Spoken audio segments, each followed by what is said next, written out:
कि वो मणि ठाकुर जी ने चुरा ली है, पर वो मणि मैंने चुराई नहीं है। ठाकुर जी बता रहे हैं कैसे ऐसे करके मेरा जामवंत जी से युद्ध हुआ, जामवंती से विवाह हुआ, फिर ये मणि मुझे दहेज में मिली है, मैंने चुराई नहीं थी। तब सत्राजित को अपनी गलती का पश्चाताप हुआ। वो कहने लगे प्रभु क्षमादान दे दीजिए। ठाकुर जी ने कहा ठीक है, मैंने आपको क्षमादान दिया।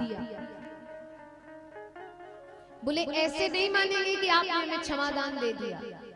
बोले फिर कैसे मानोगे? बोले हम भी वो मणि आपको दहेज में देंगे, हम तभी मानेंगे कि आपने हमें क्षमादान दे दिया जब आप मेरी पुत्री सत्यभामा से विवाह करेंगे। ठाकुर जी बोले आज तो सब मेरा विवाह कराने के चक्कर में है बस। ठाकुर जी कहने लगे मेरे 2 विवाह हो गए। बोले 2 हुए, एक और सही, एक और कर लो, हम भी वो मणि दहेज में देना चाहेंगे।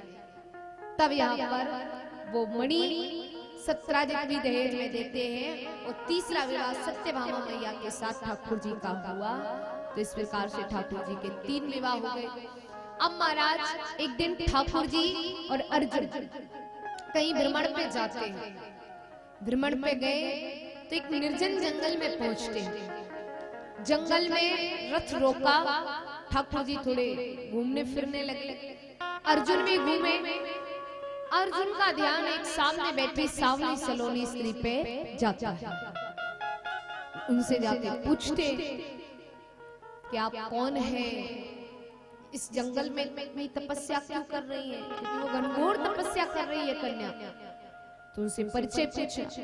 वो कहने लगी कि मैं सूर्य की पुत्री यमराज की बहन, मेरा नाम कालिंदी है, मुझे लोग यमुना कह के भी बुलाते हैं और मैं ठाकुर जी को स्वयं नारायण को पति रूप में प्राप्त करना चाहती हूँ, इसलिए घनघोर तपस्या कर रही हूँ।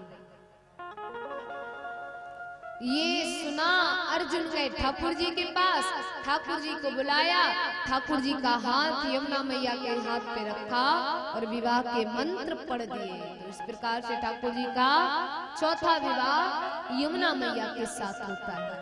अब बिंद और अरविंद नाम के राजा हैं, दोनों भाई हैं, जिनकी बहन का नाम है मित्रवृंदा।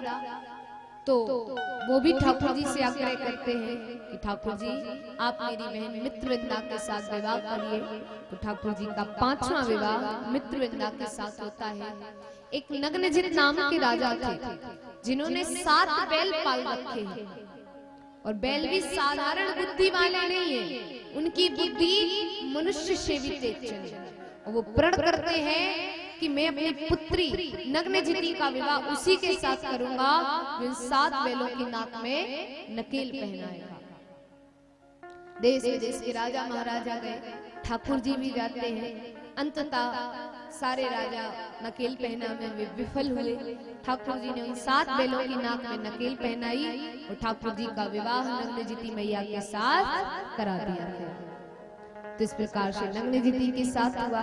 इन्हीं का नाम सत्या भी पड़ता है। एक राजादी देवी नाम की रानी थी जो स्वयं राजपाट चलाती थी, जिनकी पुत्री का नाम था भद्रा।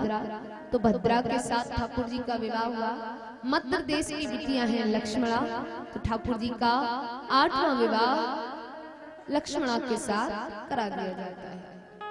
तो इस प्रकार से ठाकुर जी के कितने विवाह हुए? 8। बच्चे कितने? 16,100। तो उनकी कथा किस प्रकार से